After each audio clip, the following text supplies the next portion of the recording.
Përshëndetje të gjithëve. Duke uruar vitin e ri, një vit sa më të mbar, të mbushur me shëndet, me lumturi, por edhe me para. Sot do ju jap informacion në lidhje me deporte. Do thoni ju pse e fillove vitin direkt me deporte.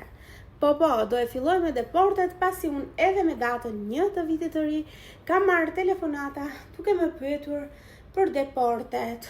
Ishte një djalë i cili nuk kishte fare durim të priste edhe 2-3 ditë sa të hynte viti i ri dhe ne të tjerët të kishim mbaruar me festime, që ishte i deportuar nga Anglia, që kërkonte të lëvizte nga Shqipëria. Në moment që ishte deportuar nga Anglia, i ishte thënë rinas që ju nuk dini dot për 3 vite nga Republika e Shqipërisë. Më mori në telefon, ishte i shqetësuar dhe të them të drejtën pa më uruar për vitin e ri. Më thot, më hiqet deporti mua?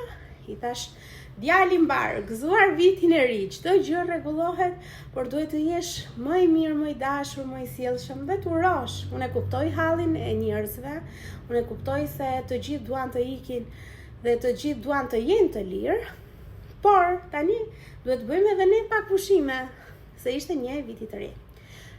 Siç e thash dhe më sipër, çdo i deportuar, qoftë nga Anglia, por edhe nga vendet e tjera europiane, nuk lëviz dot i lirë nga Shqipëria për 3 vite. Por ka një zgjidhje. Duke u pajisur me një vërtetim, i cili sigurohet nga një avokat, që ti nuk ke probleme në X zonë, në zonën Schengen në rastin e djalit, në fjalë, ju lëvizni pastaj të lirë nga çdo pikë kufitare e Shqipërisë. Prandaj, mos hezitoni, në qoftë se jeni të deportuar, na kontaktoni dhe lëvizni të lirë. Në qoftë se ju nuk pajiseni me këtë vërtetim dhe tentoni të kaloni